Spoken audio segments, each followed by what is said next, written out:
Hello everyone and welcome to another TDR family gaming video. This is DroydTDR and this will be a little bit different type of a video today. This is a parent's perspective of an incredible role-playing game and whether it's okay for kids or not. If you find it useful, be sure to let me know in the comments. If you feel I'm way off the mark, you can totally air your feelings in the comments too. And based on the feedback, I may be doing more of these parent perspectives on games and whether I think they're appropriate for kids or not. Okay, now on to the main event.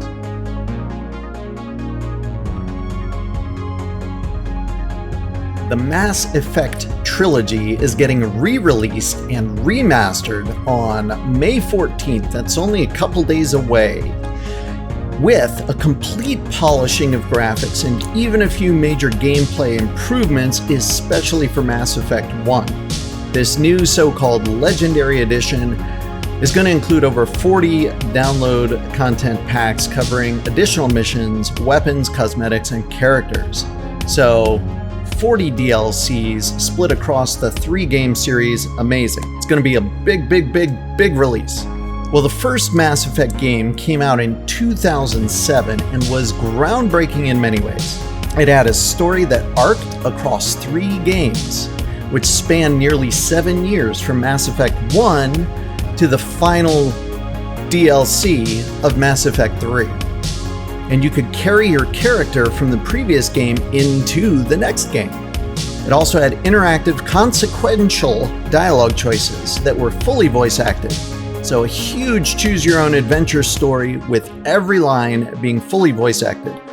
The decisions that you made in each game had a direct impact on the story and the encounters in the next game, and whether other characters would survive, how they'd react to you, and actually impact the final outcome of the trilogy. And its lore and scope was on par with some of the best science fiction and fantasy novel series that I've ever read. It basically set the bar for what first-person shooter sci-fi role-playing games could and should be. It made me laugh hysterically more times than I could count. It had me challenging my views on right and wrong. It even had me tear up when losing teammates that I'd come to know over several years. It has you face traumatic and dramatic situations, and it allows you to romance other characters. It's all set against this backdrop of universal destruction, with you and your team at the center of this progressively raging storm. It is really just that good of a story. It's a dose of sci-fi, space exploration, conspiracy theory, action, combat, biotic powers, moral dilemmas, alliances, betrayals, loyalty, consequential decisions, humor, and romantic entanglements. But enough about the game background and the fanboy drool. Let's get to what you're here for. What you really want to know is this game that is so epic and so amazing, is it okay for kids? And it's a tough question. So here's the disclaimer.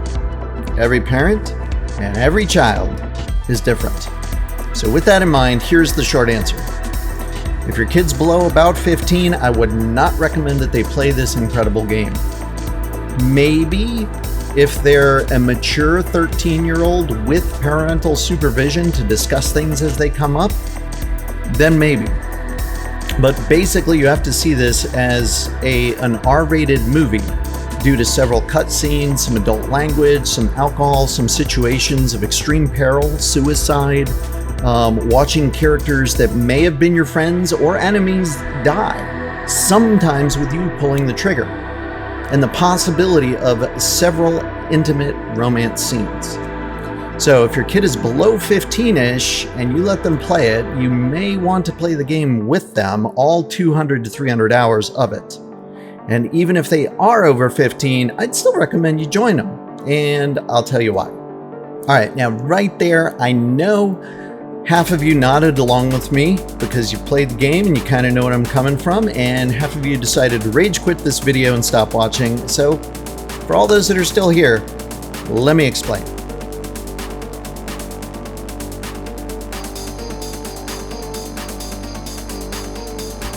First and foremost, this is a first-person shooter game. So Yes, it's a different time now than when Mass Effect 1 launched in 2007. There was no Fortnite back then. Making first-person shooters cartoony, event-driven marketing machines hadn't happened yet.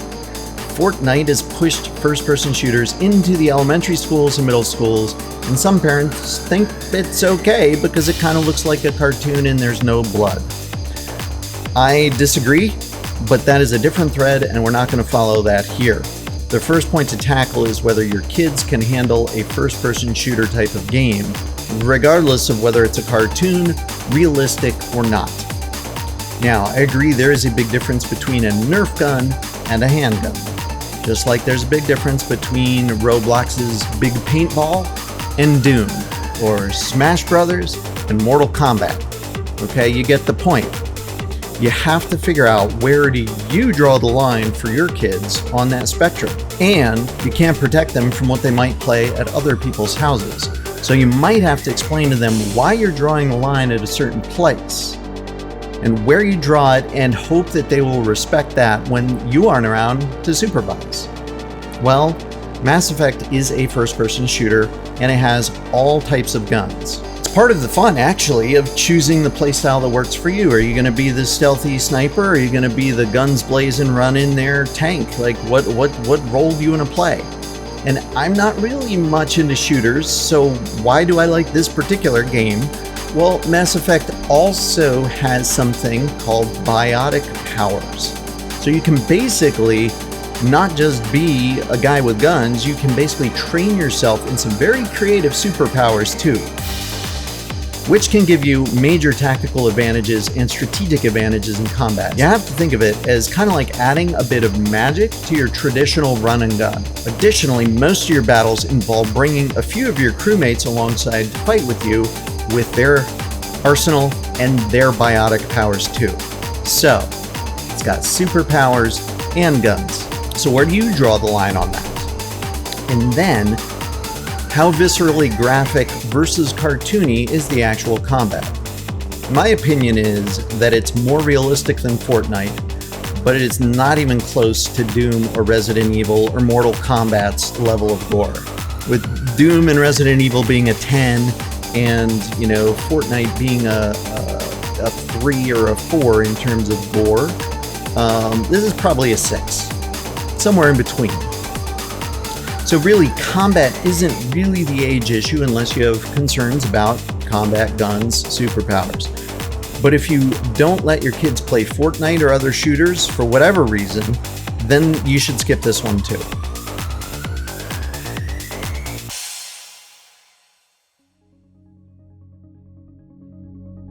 You have the ability and the need to talk to players regularly to improve their loyalty, learn story points, and develop your own character.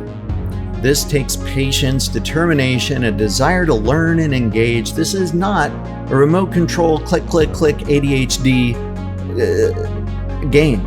It doesn't work that way. It's an epic story with amazing fireworks along the way, and it is best served over time so that you can really enjoy it. I remember spending hours just running around the ship between missions, talking to everybody in my crew several times, even checking the in-game email, then going to a spaceport, doing some side missions, talking to everyone there, and returning to the ship, only to go revisit everyone in my crew again to see if the dialogue trees had branched out. If your kid can't make it through reading the Percy Jackson series, or the Harry Potter series, or the Lord of the Rings series, they may not have the patience or mental aptitude for this type of storytelling. Maybe it's possible for people to race through the game, but why would you want to do that? What is the point? Sprinting through the Louvre to say that you saw the Mona Lisa is like, huh? The interactive way that the story unfolds between and during missions may totally captivate them, or might completely bore them. They may not be up for a complicated, intertwined, intertangled story.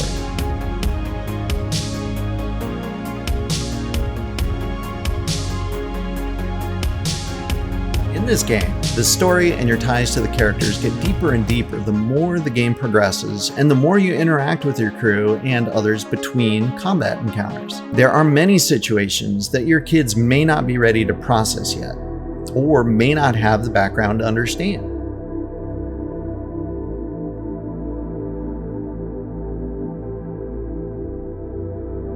In this game, not only is the human race in danger, but so is all life in the universe. Kind of even more high stakes than Thanos. You would think that threat would mean the many various alien races that are involved would unite and help each other. But no. There are centuries of war and distrust between some of these races. In fact, one race develops a way to nearly fully sterilize another race. Yeah, that is an ongoing subplot that you will be inexorably intertwined with. And yes, based on the choices that you may cause the near extinction of some races, based on the choices you made. Along the way, there's lots of politics, everything from inter-crew catfights to racial tensions between different alien species, both on large and small scales. So while some of the political fights seem like slightly highbrow high school drama, other situations involve alien racial tensions, made better or worse by your choices. You'll have to make decisions like how much information do you give the reporters that are covering the war? How much is the media affecting people's views of your action? And who do you treat well or not? Who holds power and makes decisions that could help you or hurt you? Does bureaucracy help or hurt?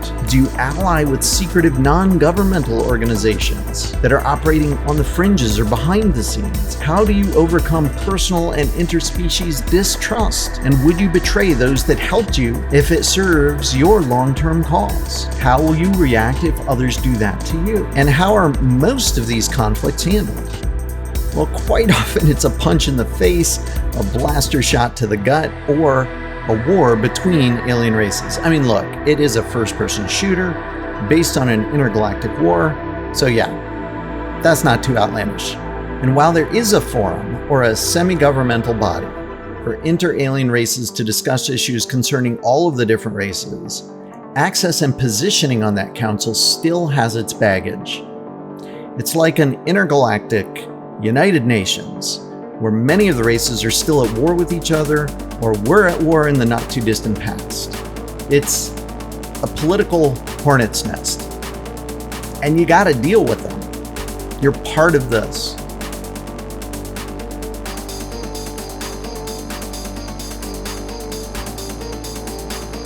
There are some other very heady themes that society is still grappling with today, and science fiction writers have been writing about this for years. Like, what is an artificial intelligence? Can we control it? Or will it turn on its creators? And when might it cross the line from a machine or a creation to a sentient being with its own thoughts, its own rights, its own agenda? Does it have rights? Or is it just a tool of its creators? As one of the central questions, the Geth asked their creators, the Quarians, does this unit have a soul?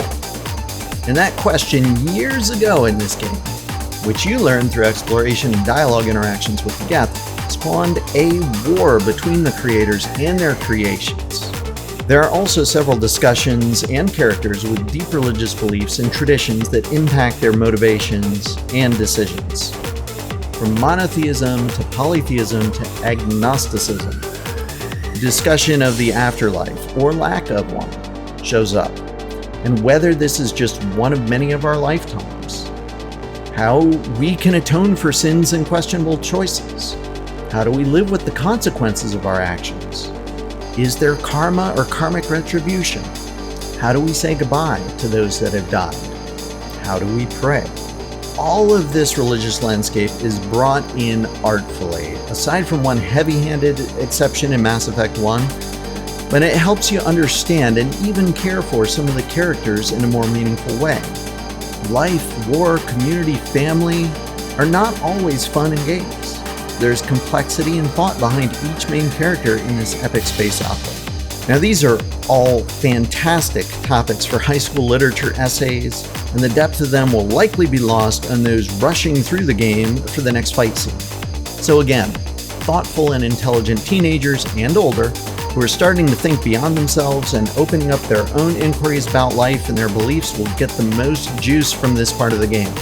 Some of them may even make you cry.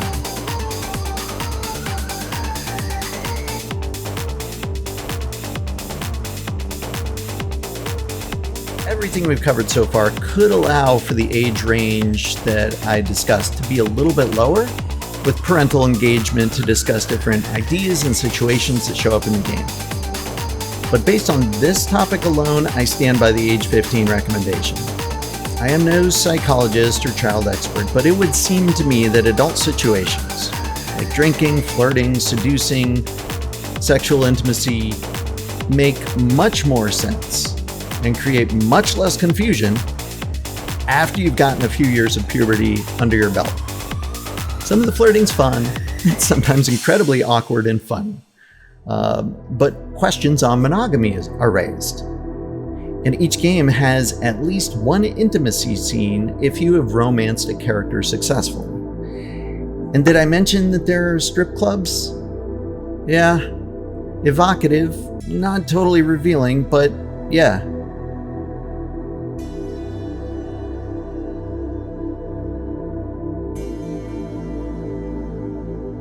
Some other things to consider. There's other stuff in this game too that you may not want to expose younger people to. There's a character that tries to commit suicide and it's up to you, and you have only a second or two to decide whether you stop them or not.